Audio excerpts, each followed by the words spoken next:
Hello everyone, this is Darcinove here, back with a TCW related review. And surprisingly, the comic isn't garbage this time. Yeah, what a shocker.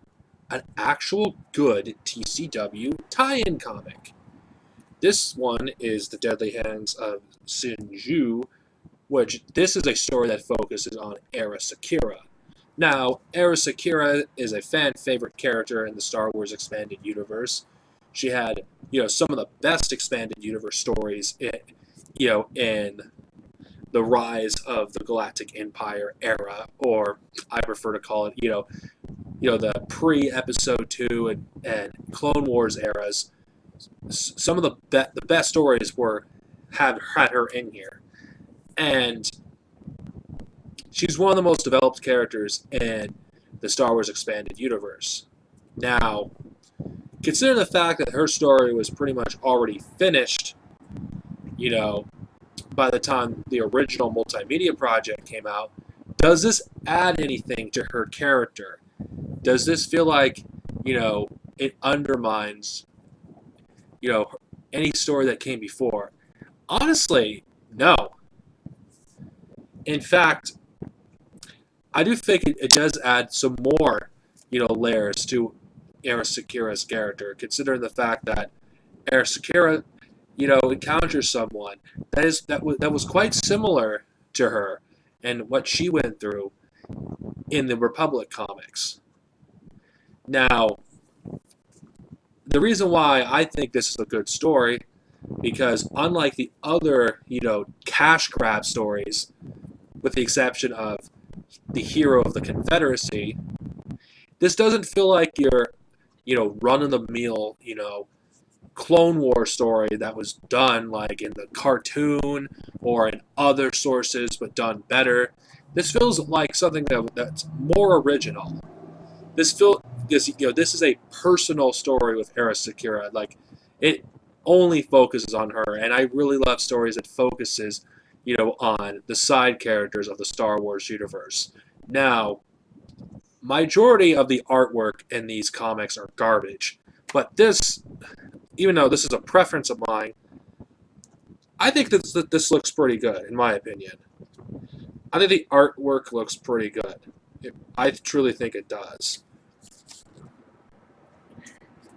The action scenes, are,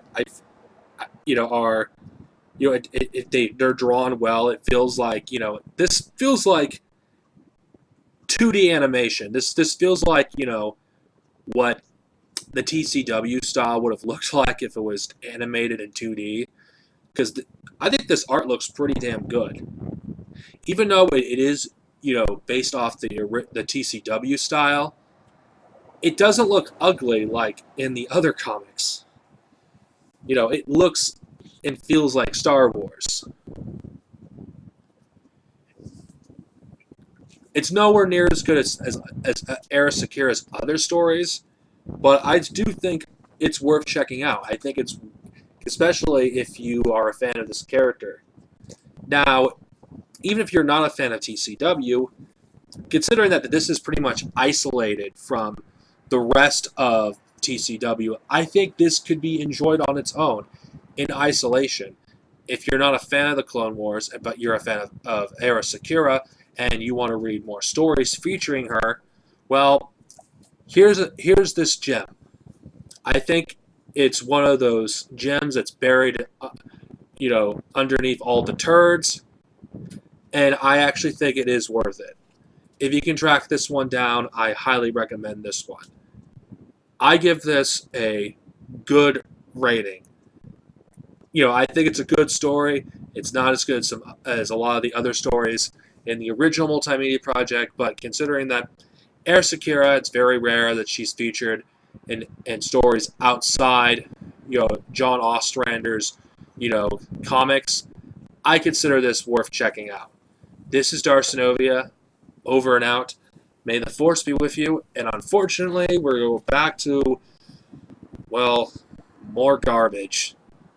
Who knows? I could be blown away, but this cover on this graphic novel isn't giving me much confidence, though. May the Force be with you always.